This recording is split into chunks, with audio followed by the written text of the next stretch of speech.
So this unit is going to focus on how populations are affected by different factors. So we're going to be looking at chapters 4 and 5 for this unit. There's some vocabulary that you need to know, such as what a population is. That was our last unit. You should know a population is a group of the same species. So a population of penguins, as shown in this picture below. And then we started ecology with looking at how different organisms interact with their environment. And so now we're going to look at a particular part of how populations are affected by different limiting factors and different resources that might be available to them. So the first thing I want you to do is think about what is your habitat. Take a minute to pause the video and describe the location and area you live in and describe what your habitat is like. Pause the video now.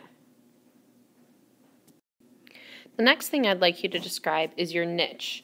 Your niche is different from your habitat. Your niche is actually the role that you play in your environment and within your habitat. So now think back to all the different things that you just described on your habitat and think about what are the different roles that you play.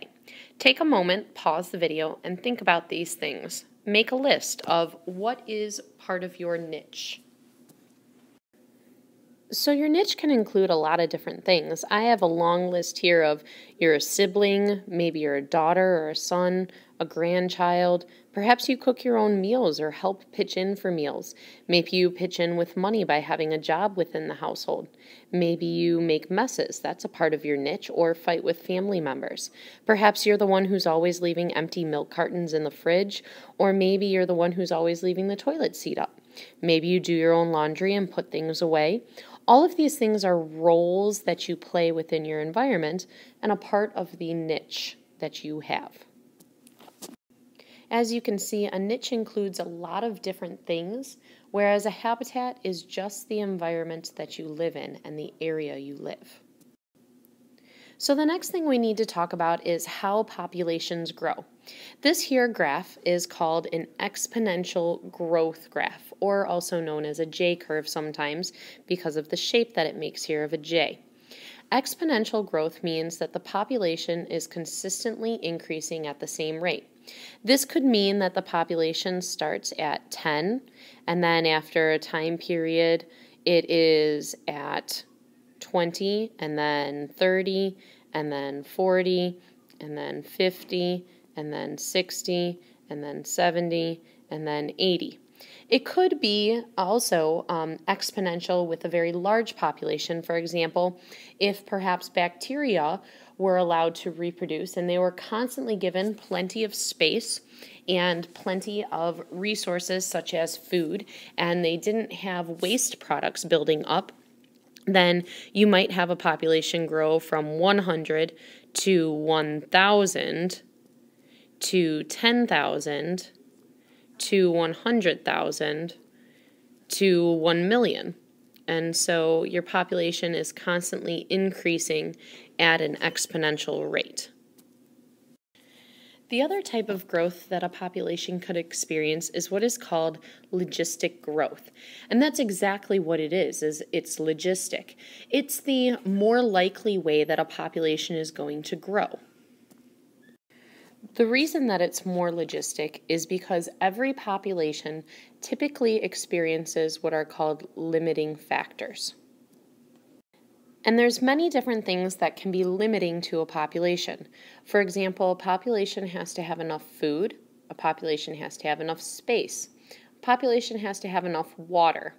There might be disease that runs through the population as the population gets larger, and so that's going to slow down the population growth.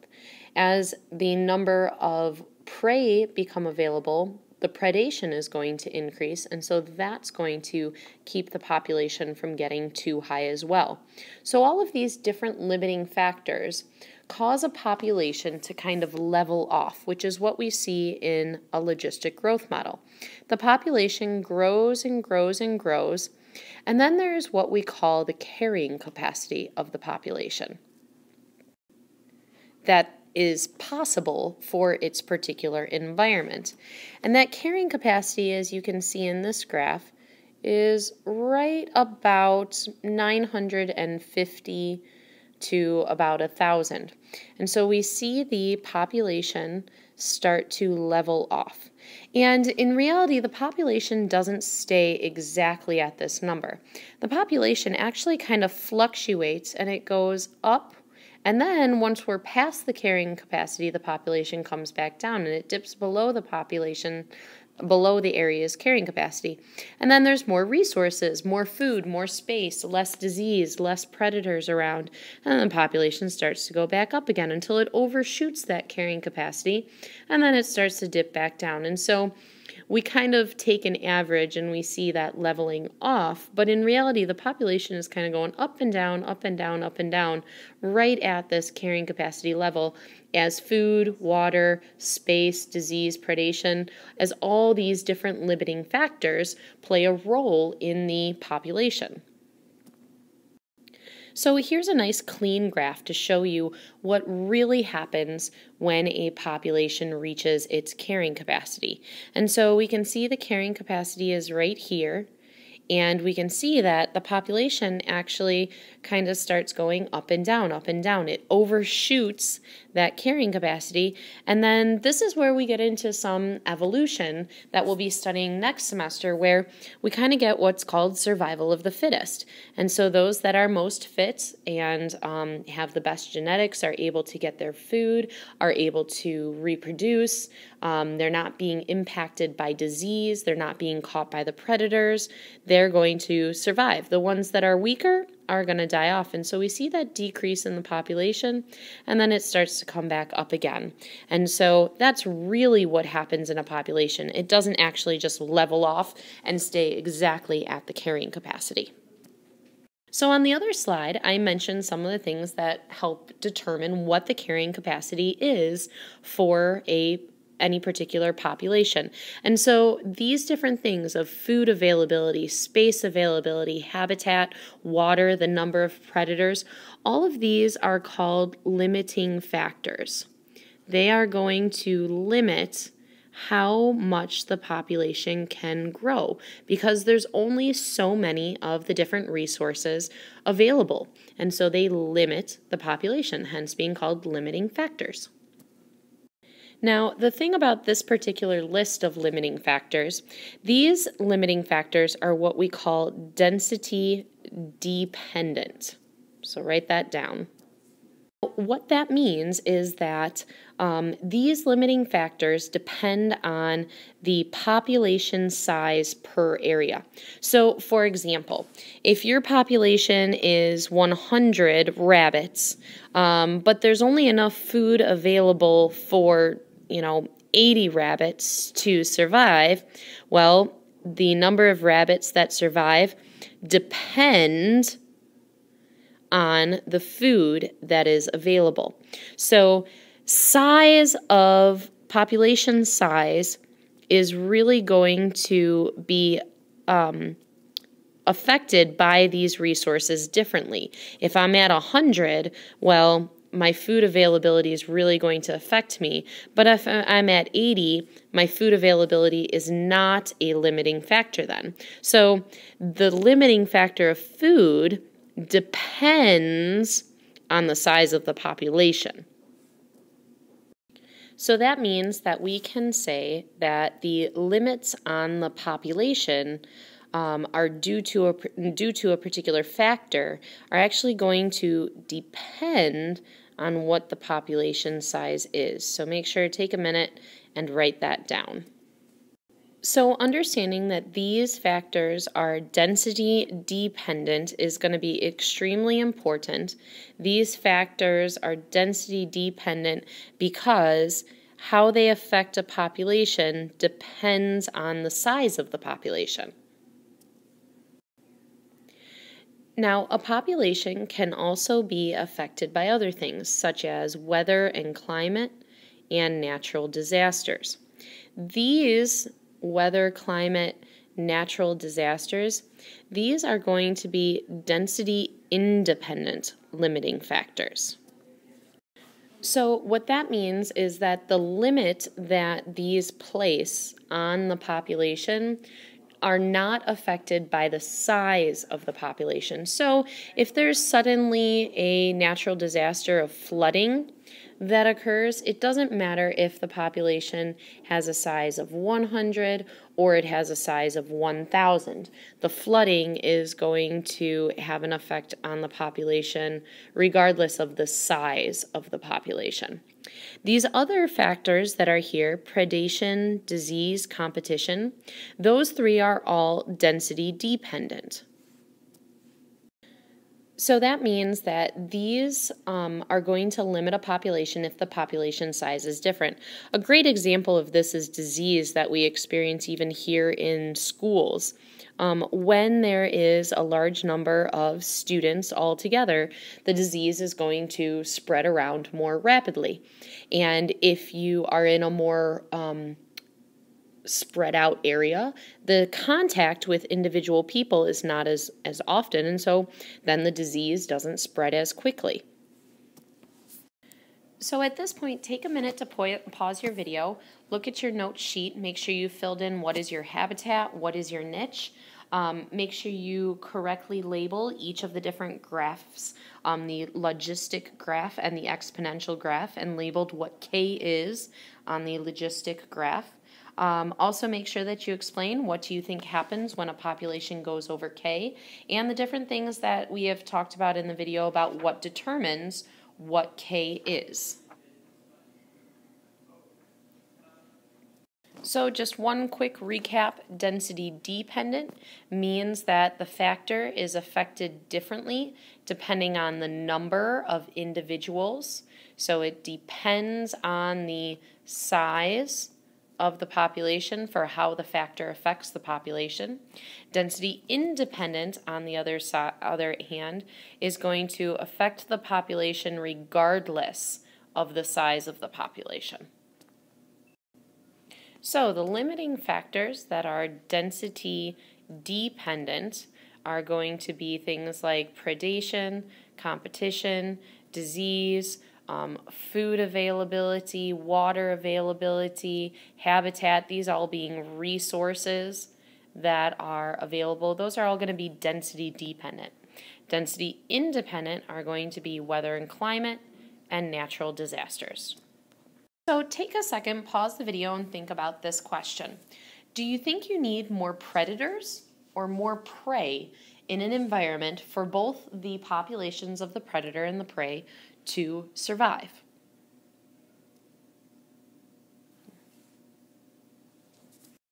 Well, the first thing you should think about is that the prey must have enough food for the predators to be able to eat them. So you have to have a good amount of food that the prey can eat so that their population size can be large enough. Now, the other problem is that if then we end up with too many predators, as there's plenty of prey available for them to eat, they will actually eat so much food that they will wipe out the prey population that is their food. So we get kind of an up-down. Each population relies on the other population. So then what we end up with is that the population of the prey goes down and then the predators start to starve. So it's this balancing act that has to go on. So go ahead, take a minute, pause the video. Make sure that you have filled out that resources controlling the size of a population, that these factors are called limiting factors. Make sure at the bottom of the second page you filled out which factors are density dependent and which factors are density independent, and fill in the bubbles for what those different kinds of limiting factors are.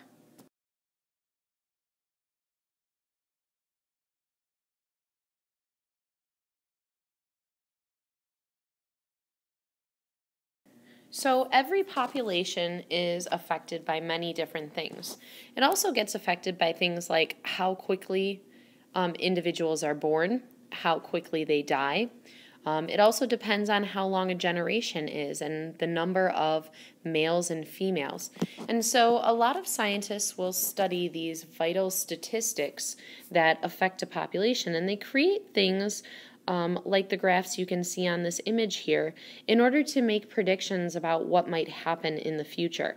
For example, if we look at this structure for the ages of how many people are different ages in Mexico, you can see that there is a very large number of people at the reproductive age.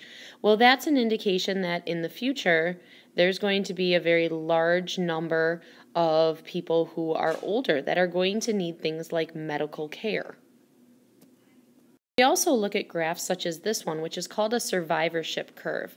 We have to look at how long do individuals live for. So for example, you can see that an organism like a mussel here, they have a very short lifespan. Most of them only live to a very young age of, a couple of years, and that's it. At the older range, not very many of them live for that length of time. If we take a look at a squirrel, we see a more even distribution, but then we see a rapid decline, but it's kind of declining evenly. And then if you take a look at the human curve, you can see that a large number of individuals survive into their, 70s, but then after the 70s, we get a real rapid decline in the number of individuals. There's very few that survive to that age. So this is a survivorship curve that kind of tells us a little bit about the overall lifespan of the organism and how long they live for.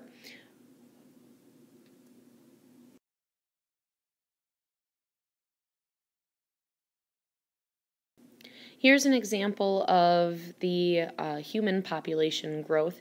You can see that the human population has actually been increasing pretty regularly at a very logistic rate.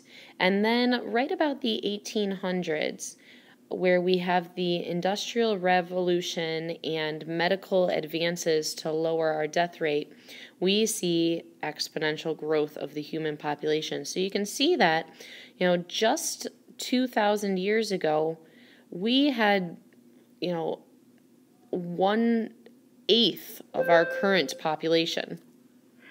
So you can see that early throughout history, humans have been under a logistic growth for their populations, but ever since, even starting as early as 1500, we start to really see a population explosion where we have that exponential growth.